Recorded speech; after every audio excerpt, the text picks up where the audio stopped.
快切断总电源！大家听陈默安排，不要慌张，这条线犯病直认陈默。老王，冷风拉满。小周，2号线降噪。陈哥牛啊！这破机器除了你，全场没人能调好。陈默，你一个名牌大学的高材生，在这流水台上一干就是6年，连个技术总监都没混上，图啥？靠手艺吃饭，在哪儿都一样。而且苏倩是我大学同学，她接手这场子不容易，我多出点力是应该的。苏总来了。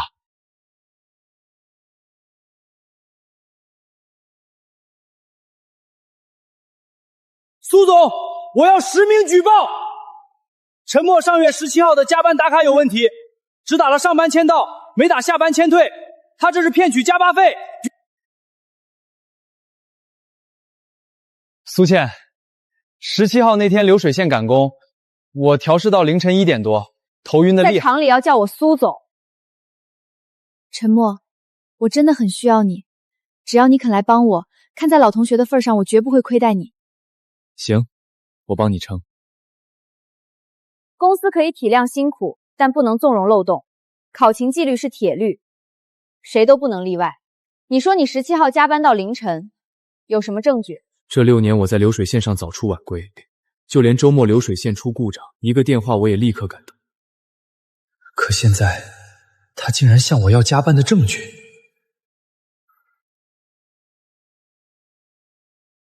车间的监控能证明，还有流水线的运行记录，都是我凌晨操作的。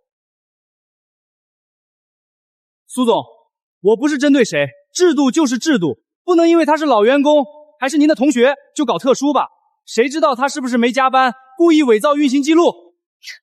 最近总有人想钻考勤的空子。我再说一遍，考勤制度是铁律，谁都不能例外。陈默，既然没打卡，就要认罚。好啊，你想怎么罚？近半年的加班费全部追回，我简单算了下，差不多9万6千块。全部？苏倩，我就少打了1天下班卡，你就要罚我半年加班费。苏倩，我就少打了1天下班卡，你就要罚我半年加班费。罚钱不是目的，主要是让你长记性。长记性？苏倩，这6年我什么工作态度你最清楚。陈默，我是厂长，不是你的同学。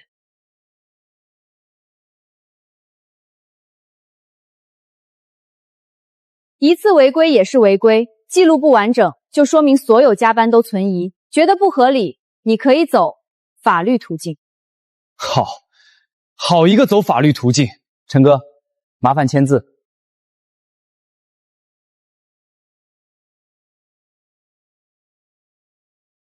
陈哥，对不起啊，我也是按规矩办事儿，你别往心里去。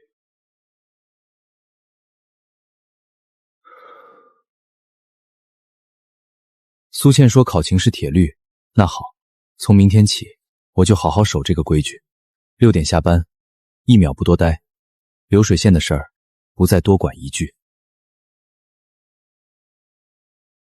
陈默，你这是干啥？离下班还有10分钟呢，往常你这会儿还在调试参数呢。按规矩，不申请加班，6点就该下班。你的委屈大家都知道，可苏总按规矩来，不正是苏总想要的？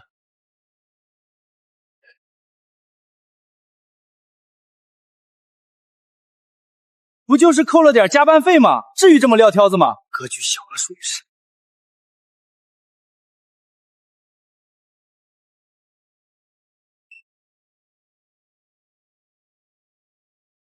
第一次觉得6点下班是一件这么轻松的事。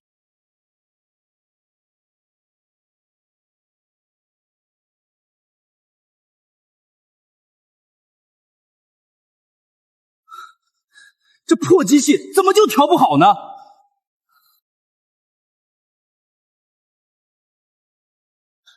陈默，你快去看看，设备参数出了问题，再卡下去，今天的订单完不成了。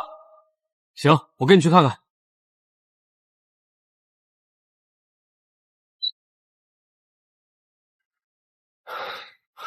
还好有陈哥。你去哪儿？还有2个地方没调好呢。到点了，我该下班了。那故障怎么办？排班表上的责任人是谁？是实习生王宇。那找王宇。可王宇根本搞不定，以前都是你，以前是以前，现在是现在，技术出了问题就该找当班的技术员。陈默，你故意的是吧？你给我等着！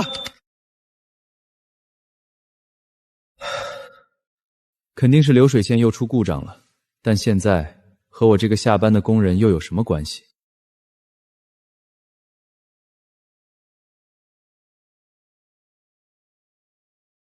陈默，昨晚流水线出故障，你为什么不接电话？下班了，我没有义务处理工作上的事。你知不知道流水线停工要赔多少钱？你说过考勤是铁律，我只是在守规矩。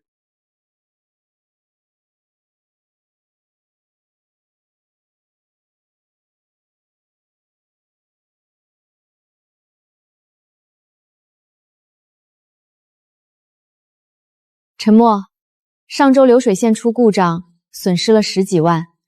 你也知道，这条流水线离了你不行。我知道，上次扣你加班费，你心里有想法。看在我们同学一场的份上，你别跟我较劲了。同学一场？当初扣我半年加班费的时候，怎么没想过同学一场？那4万8，我回头让财务给你补回来。流水线的事儿，你得多上上心。夜班遇到问题，你也多照应一下。扣我9万6就打算补4万8，还想让我继续晚上加班？苏总，多谢你的好意，不过不用了。你说考勤是铁律，我怕我再加班，不小心又忘了签退，到时候不只是加班费，连工资都要被扣了。陈默，你这是在拿制度要挟我。我不敢，我只是在守规矩而已。该我上班做的活，我一件都不会少做。但下班以后，我不会多待1秒钟。滚出去！有些人仗着自己是老员工，就跟领导讨价还价，吃公司的饭，端公司的碗，却不替公司着想，就是格局太小了。哥哥还好好的，这可咋办？要不我们找陈哥吧，他最熟悉这条线了。陈默，你就帮帮忙吧。王宇只会点皮毛，根本就调不好参数。再这样下去，这批订单就赶不上了，我们所有人都要受牵连。行，我跟你们去看看。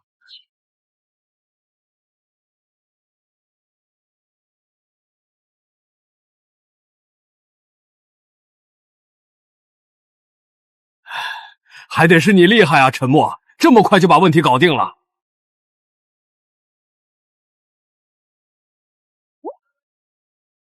陈哥，你把刚才的调试数据导出来给我，我这边要汇总上报。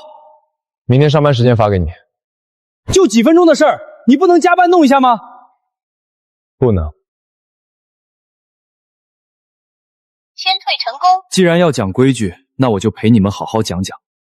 陈默，你什么意思？昨天让你把调试数据发给我，怎么到现在都没发？我早上要汇总上报，你是不是故意耽误我交差？昨天我到点就下班了，工作时间之外，我没有义务处理额外的事儿。发你了。陈哥，守规矩是好事，但不能消极怠工啊！拿着公司的工资，却连一点额外的活都不肯干，未免太说不过去了。你们说说，有些人因为几万块就跟老板对着干，连基本的工作态度都没有，这不是自毁前途吗？就是，太自以为是了吧？我跟他可不一样，我这人就是太正直，最见不得别人钻制度的空子，骗公司的加班费，换成别人，我照样举报，绝不姑息。放心，以后我绝对不会再加班，更不会有机会来骗加班费，免得再被某些正直的人举报。陈哥，你一定是有什么误会，举报也是为了公司发展嘛。装什么？真把自己当大人物了。所有人都停一下！王总、杨总、赵总的3份紧急订单，今晚必须连夜加工出来，不能有一点耽误，否则我们要付巨额违约金。今晚3份。昨天主控系统报警，参数是谁调控好的？关键时刻还是得靠靠谱的人。苏总，是我。昨天系统报警，我费了好大的劲儿才把参数调控好，这是调试数据，您可以看一下。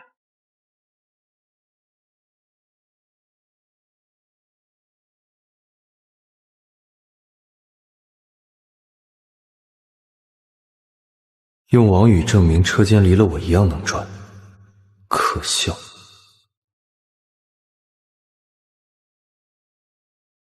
好样的，不愧是我看中的人。今晚你就留下来当加班技术员。你还要不要点脸了？这数据明明是昨天陈默调好的，苏总你不能只听一面之词呢。行了，少来这套。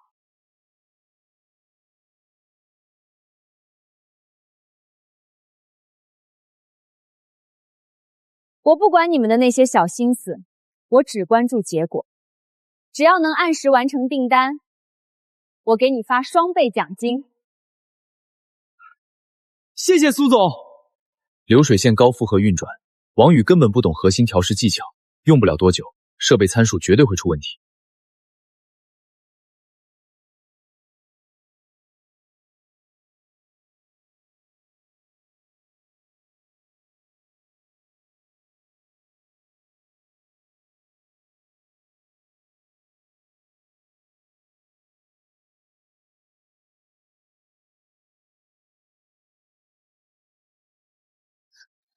王宇，机器的负荷不够，主板已经略微发烫了。你懂什么？说明书上写了，机器的负荷可以承担的。可是，今晚是我负责机器，我说什么就是什么。可笑，机器运转要看实际情况，只会守着说明书上的数据，迟早出事。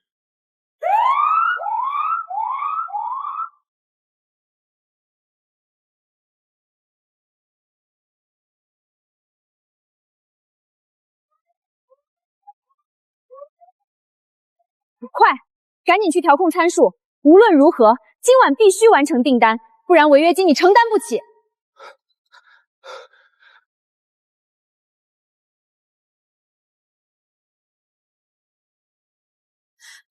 陈默，算我求你，上手帮个忙。只要调控好参数，加班费我给你双倍，之前扣你的钱我也一并补回来。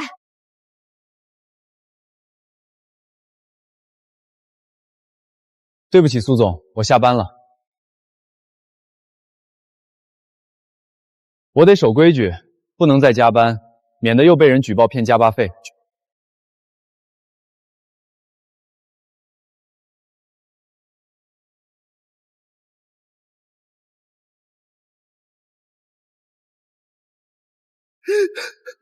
苏总，我做不到啊，那数据是陈默给的，我根本看不懂。你说什么？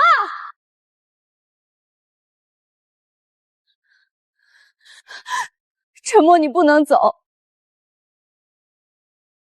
苏倩，我已经下班了，你无权干涉我的私人时间。陈默，看在同学一场的份上，帮帮忙吧。现在来说这些，不觉得太晚了吗？就几分钟，算我求你了。工作的事情，上班时间再说吧。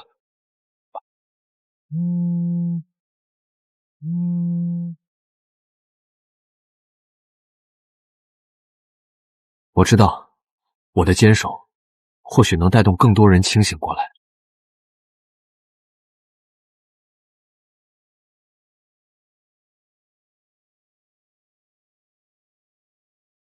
签退成功。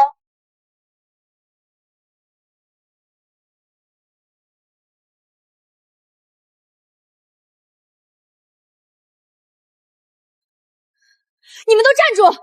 谁让你们下班的？现在车间这么乱，订单交不出去，你们就一点都不着急吗？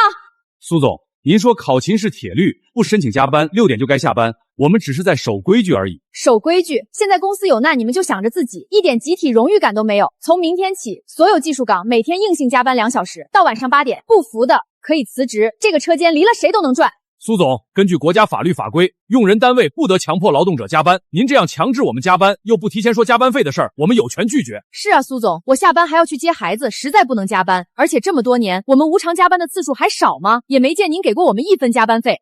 好的很，加班费的事儿我会让财务核算，你们先正常干活，不许再擅自提前下班。苏总，您没核算好加班费之前，我们还是会按规矩6点下班。打卡成功。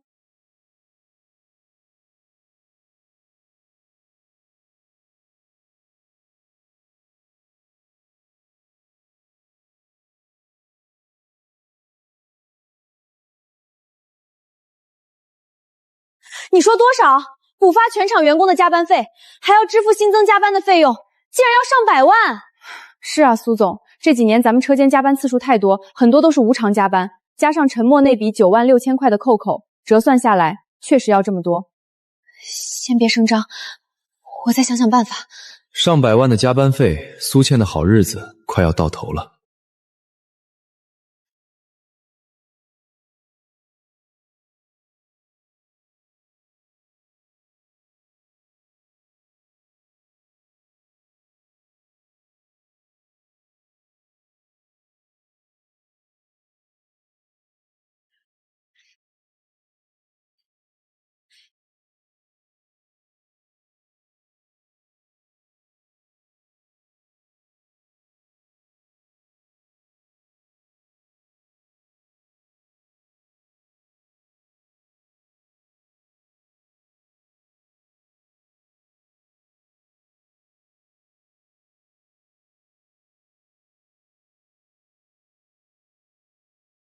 你看他那样，真是自作自受。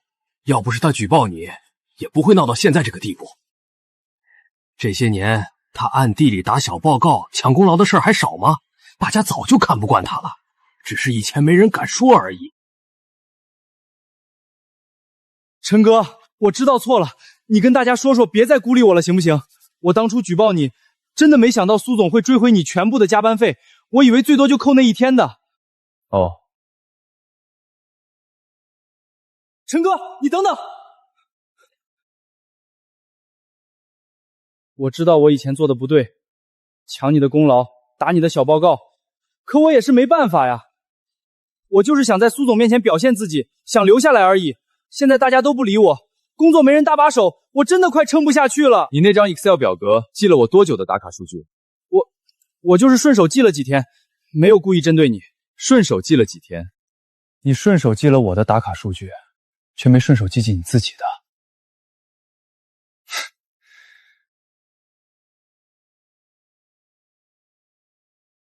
你跟王宇说什么了？他刚才回来的时候脸色惨白，魂不守舍的。没什么，就聊了几句他的打卡记录。太好了，我早就听说了，王宇每天早上来的特别早，打卡之后就出去吃早饭，快到上班时间才回来，好几次都被车间门口的保安撞见了。他这就是虚假打卡，还好意思举报你骗加班费，真是可笑。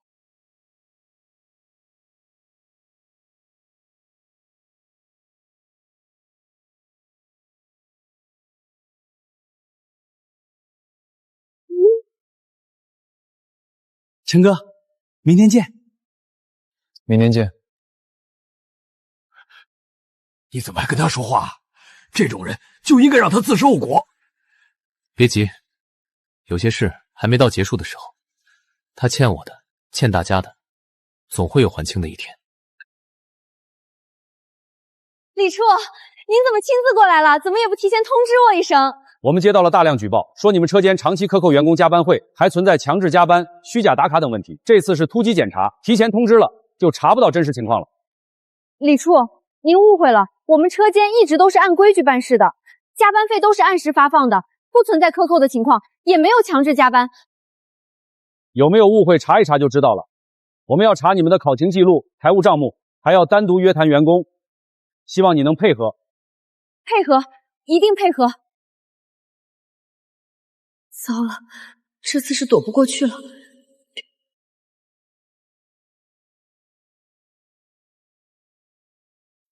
你就是陈默，在这儿工作多久了？是我，在这儿工作6年零3个月了。这几年你加班的次数多吗？加班费有没有按时足额发放？很多，几乎每天都加班，有时候甚至加班到凌晨。周末也经常被临时叫过来处理流水线故障。这是我这几年的加班记录、流水线运行日志，还有部分加班时的监控截图。总共1500多个小时的加班时长，其中大部分都没有发放加班费。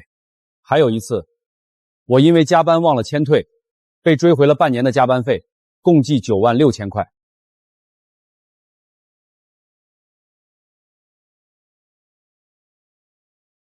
扣款的单据还在吗？我复印了一份，原件在财务室。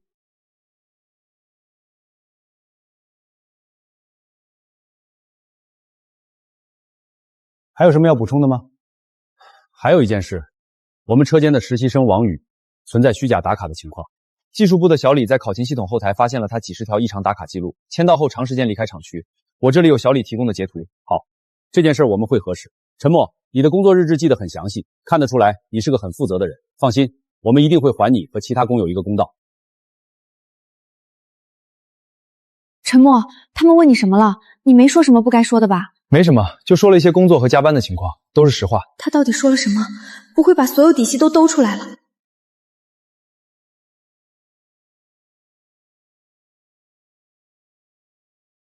看来王宇的事暴露了，真是大快人心。这小子终于要自食恶果了。经过3天的详细核查，我们确认该车间存在长期大量未支付员工加班费、强制员工加班，还有虚假打卡等严重违规问题，涉及员工超过90人，情况十分严重。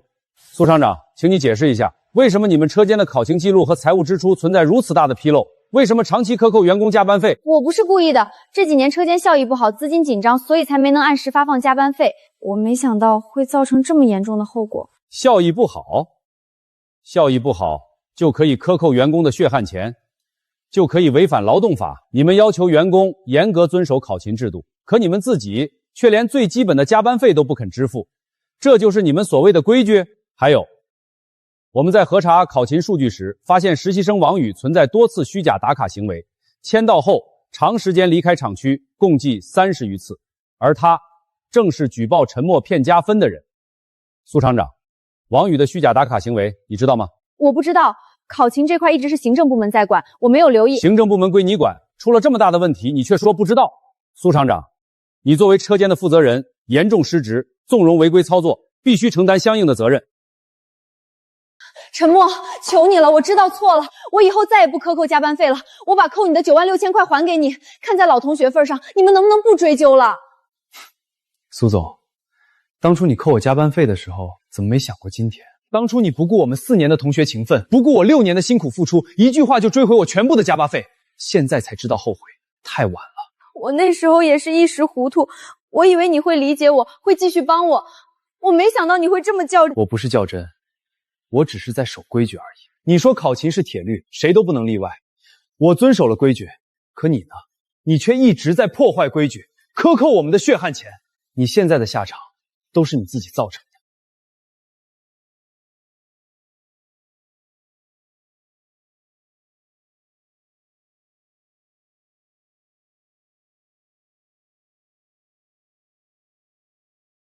是啊，这么多年的委屈和付出，终于要得到回报了。今天召开这个大会，主要是宣布3项决定。第一项，对于车间长期克扣的员工加班费，集团将按照法定标准全额补发。所有员工的加班时长，我们都会重新核算，确保1分都不会少。第二项，对于陈默同志被错误追回的96000块加班费，集团将全额退还。同时，鉴于陈默同志长期以来对车间的贡献，额外给予他2个月工资的补偿，作为诚意。谢谢林总，谢谢集团，我只是做了我该做的事，守了我该守的规矩。你看，我这几年的加班费竟然有3万多，这下终于能给家里添点东西了。都是大家应得的，以后咱们按规矩办事，认真上班，准时下班。严格遵守劳动法，杜绝强制加班，考勤制度依旧执行，管理人员与员工一视同仁，杜绝虚假打卡、恶意举报等行为。陈默，我听说了你的事儿，你做得很对，坚守原则，这不是较真，是对自己、对大家负责。以后车间的技术工作还要多靠你，有什么建议，随时可以找我。小莫，早啊！今天这干活的劲头，感觉比以前哪天都足。规矩立住了，干活心里踏实。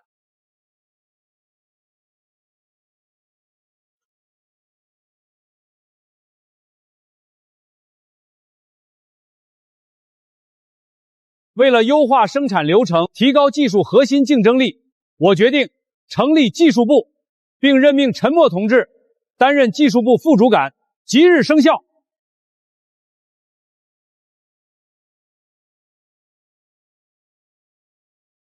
那件夹克是王宇。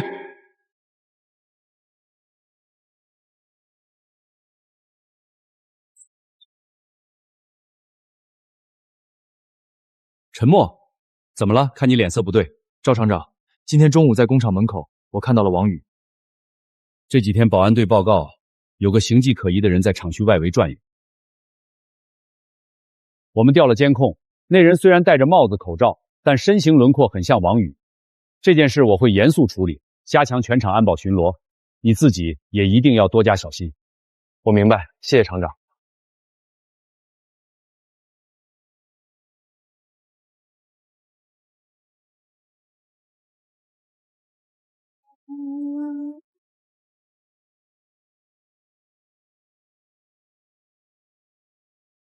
断口平滑锐利，是被人用工具剪断的，这不是意外。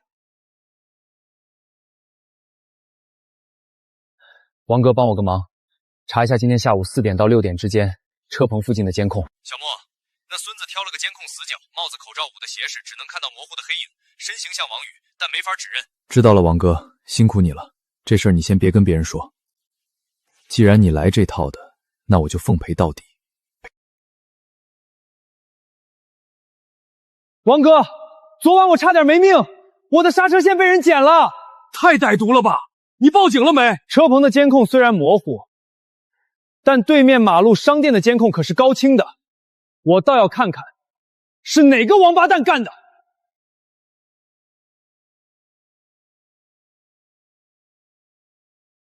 倩姐，怎么办？陈默报警了。报警也没用，瞧你那点出息。可是他们说对面的监控拍到了。倩姐，别哭了，废物！你先找个地方躲几天，就算真的有帽子找到你了，你放心，天塌下来还有我叔叔。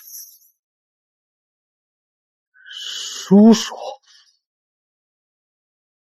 陈默，我们查到了一些东西。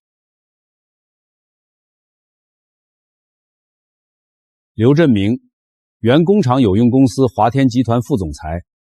苏倩是他亲外甥女。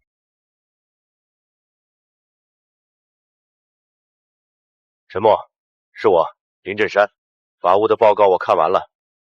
刘振明是个心狠手辣的角色，他真正的目的应该是把这家厂重新夺回去，所以这不再是你一个人的战斗，而是新源集团和华天集团的战斗。你敢不敢接下这个挑战？我接。林总，我敢。好，那我们就将计就计，来一招釜底抽薪。华天靠手中几项关键工艺专利卡脖子，我们用的高效冷却循环就是华天的，每年专利费是巨款，且随时可能被断供。我要你立刻牵头成立核心技术攻关小组，在最短时间内研发出能够完全替代甚至超越华天的新工艺。陈默，这是新源集团的技术立身之战，你就是最锋利的尖刀。是，林总，保证完成任务。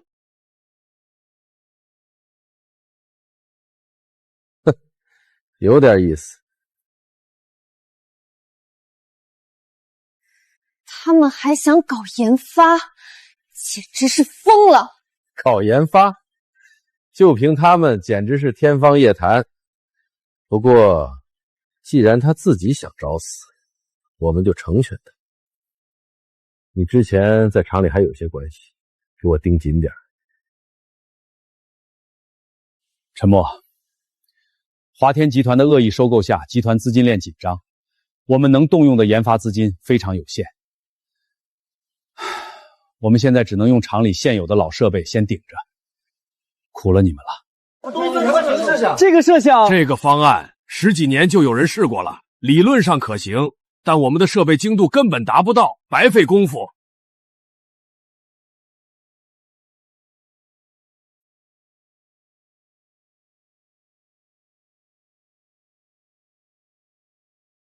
我早就说过，这条路根本就走不通。陈默，我敬你是条汉子，但搞技术不是打架，你这是在拿着大家的前途和工厂的命运当赌注。老王，你跟我来一下。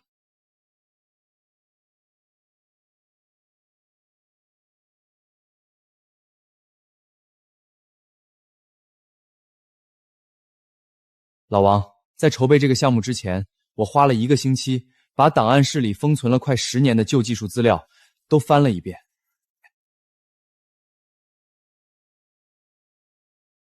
我发现我们现在遇到的很多瓶颈，早在7、8年前，甚至10年前，就有人提出过极具前瞻性的解决方案。我这次的方案，其实就是从这个被埋没的构想里，找到了最关键的灵感。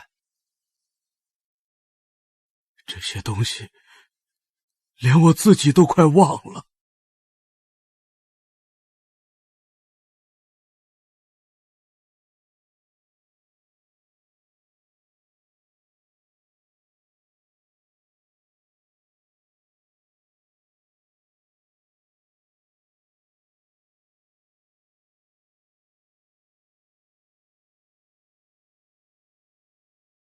陈默，看你这落魄样，还在为那个破厂卖命呢。别白费力气了，你以为凭你和那帮老弱病残就能翻盘了？我实话告诉你吧，我叔叔已经正式启动了对新源集团的计划，很快这家工厂所有的一切都会重新回到我的脚下，而你和你那些所谓的成果，不过是我重回时脚边的一粒尘埃罢了。现在跪下来求我，还来得及有个给我擦皮鞋的位置。苏倩，你忘了你当初是怎么说的吗？你说考勤是铁律，现在我也送你一句话，法律也是铁律。恶意收购、操纵市场，你们最好玩得干净点。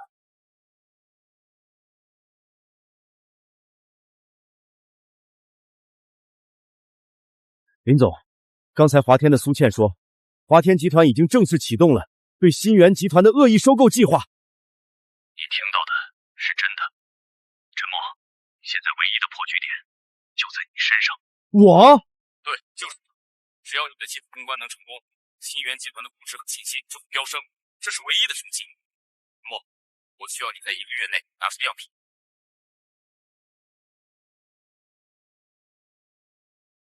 林总下了军令状，1个月内必须拿出能够进入实际应用阶段的样品。1个月？这怎么可能？没什么不可能的。当年我们连设备都没有，不也靠手绘图纸搞出了改良方案？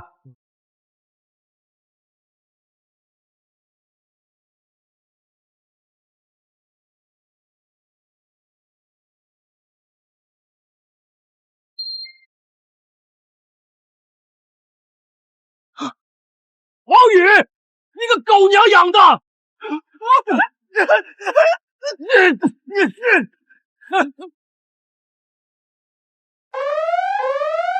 放开我！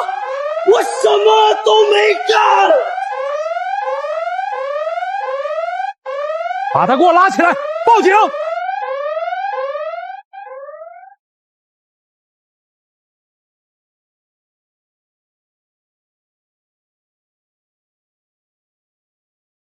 小高，你在往那边发事儿。老赵，我们赌对了人。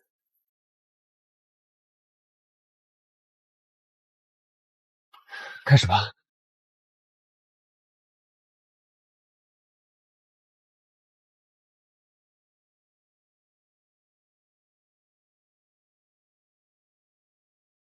成功啦！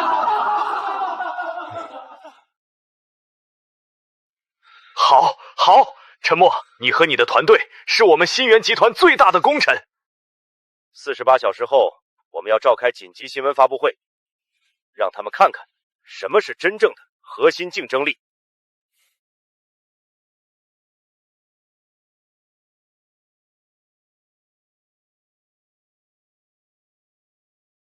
你说什么？性能提升15%，成本降低20%？不可能！这绝对不可能！马上给我去查，他们一定是在数据上动了手脚。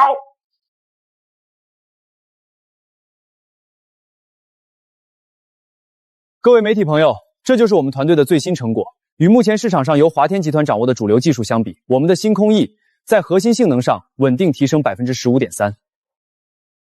同时，在生产制造成本上，我们成功将其降低了 20%。陈先生，请问这项技术是否已经可以投入量产？请问新源集团是否会借此进入上游供应链市场？陈默先生，请等一下。据我们收到的匿名举报，您的这项新技术并非原创，它涉嫌窃取并使用了华天集团一项尚未公开的内部核心专利，请问您对此如何解释？什么？是抄袭的？如果是真的，这可是天大的丑闻！剽窃啊！竟然是抄袭华天集团的未公开专利。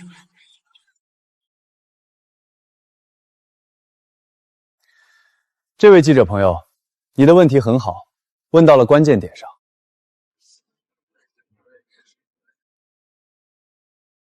原创性是任何一项技术的生命线，所以为了证明我们新工艺的原创性，我们今天还带来了一份特殊的礼物。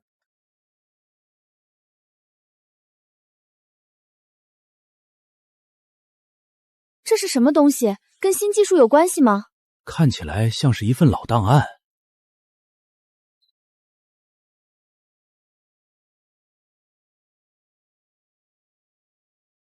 是苏倩前任厂长的签名，3年前的图纸，这到底是怎么回事？大家看得很清楚，这份图纸来自我们工厂一位名叫老王的老技术员，设计于3年前。它的核心构想就是通过改变齿轮摩擦的受力结构来提升传动效率，而我们今天发布的新工艺正是在这个被埋没的构想基础上，经过无数次迭代优化和材料升级，最终研发成功的。我可以明确地告诉你，它100%源于我们工厂内部，源于我们自己员工被压制的智慧结晶。现在我们的技术来源已经清楚了，我倒是很好奇，华天集团那个所谓的专利又是从何而来？什么意思啊？他在暗示华天集团的专利有问题，这反转太快了！快，镜头对准他！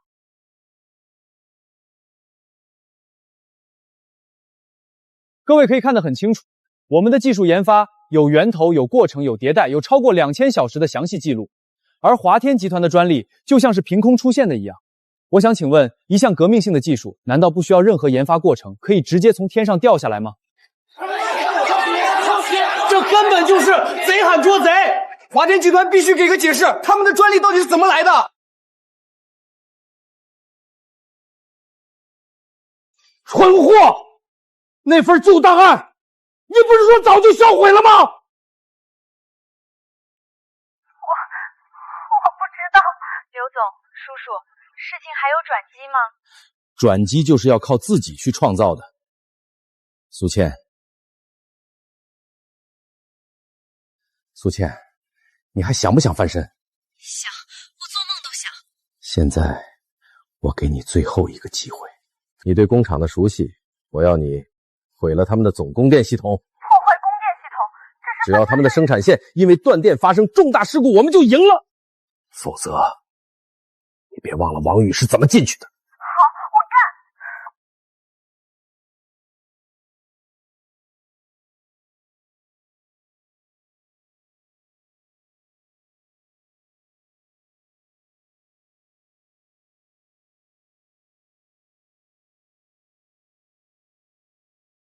主电缆是哪根？就是那根。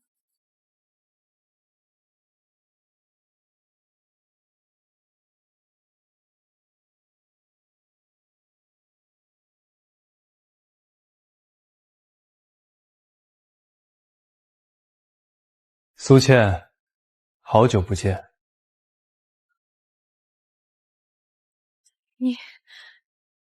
你们怎么会在这里？滚开！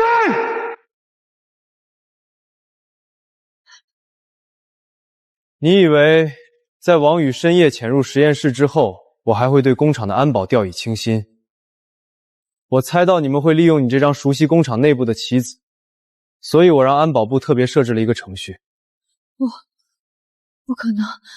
人赃并获，蓄意破坏国家重点保护的生产设施，主犯最少10年起步。我不要坐牢，刘振明绝对会把责任推给我去顶罪。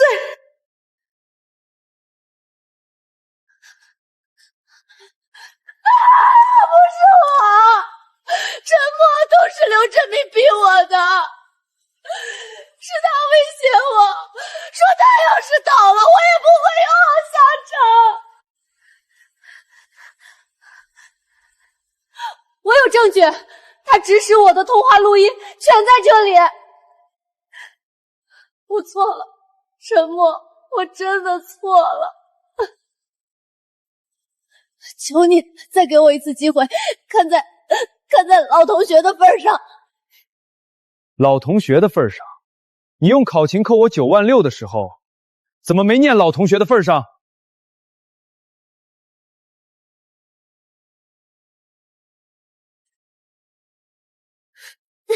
你在办公室用退还部分钱款试探我时，我给过你机会。现在你的机会用完了，你不应该向我要机会，你应该去向法律要机会。赵厂，报警吧，人证物证俱在，剩下的交给专业的人来处理。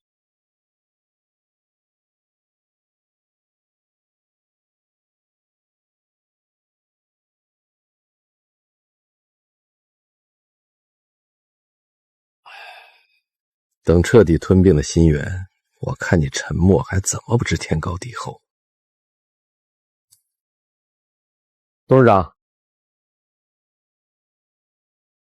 刘振明，你这个蠢货，你都干了些什么？董事长，我景源已经找上门了，你知不知道？你把整个华天都给毁了。被告人王宇恶意骗取加班费、冒领功劳、窃取商业机密，数罪并罚，判处有期徒刑3年。被告人苏倩供述主谋刘振明全部违法行为，并上交关键录音，有立功表现，但作为破坏供电系统的直接参与者，判处有期徒刑6个月。沉默！我诅咒你，是你毁了我的一切！如果当初没有做那些事，我怎么会落得这个下场？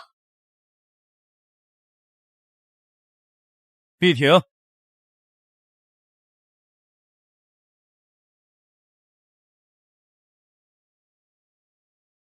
今天这场胜利属于我们星辰制造厂每一位英雄，尤其要感谢我们最大的功臣陈默，是他带领技术团队在绝境中完成了技术突破，为我们赢得了这场战争的最终胜利。现在我宣布，为了表彰陈默及其技术攻坚小组的贡献，集团董事会决定给予该团队总计1000万元人民币现金奖励。林总，我有一个请求，但说无妨，你今天是我们最大的功臣，我想请求林总和集团能从奖励给我们团队的1000万奖金中拿出一部分，拿出一笔钱，以集团的名义在厂里成立一个员工技术创新基金。这次的技术突破离不开老王他们多年的积累，更离不开全厂工友在最后关头的鼎力支持。我希望任何一个普通员工的好想法都能从这个基金里获得支持和奖励，我们的智慧应该成为工厂最宝贵的财富。好，这个请求我不仅批准，集团再追加500万，凑足1000万，这个基金就由你陈默来牵头负责。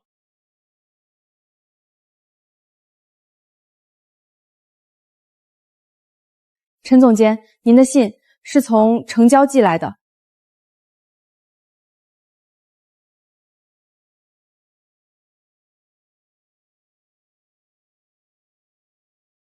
陈默，当你看到这封信时，请不要误会，我不是在求你原谅，更不是想求助，我只是需要一个倾诉对象。想来想去，也只剩下你了。我们大学时，是不是都觉得自己会成为改变世界的人？那时候我们眼里的光是真的，可人是怎么一步步变得面目全非的呢？权力像一种毒药，让我觉得所有规则都是为我服务的。你越固执守规矩，我就越觉得你碍眼。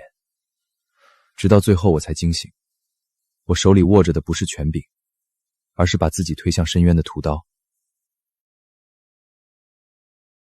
我每天都在想，如果当初我没有扣掉你的加班费，结局会不会不同？可惜人生没有如果。如果人生能重来，我希望自己是你，而不是我。以前王宇总在苏总面前打小报告抢功劳，我们都看不惯，却没人敢说。现在的车间清静了，安心干活的日子轻松太多了。规矩不是用来约束我们普通人的，而是用来约束所有人的，不管是员工还是管理者，都应该遵守规矩，尊重他人的付出。我听说苏倩出来后，因为债务压力，也到流水田上当普工了。那边的员工说他干得特别吃力，但是态度很好。王宇就惨了，不但还没出来，而且名声还臭了，估计以后也难找工作了。唉。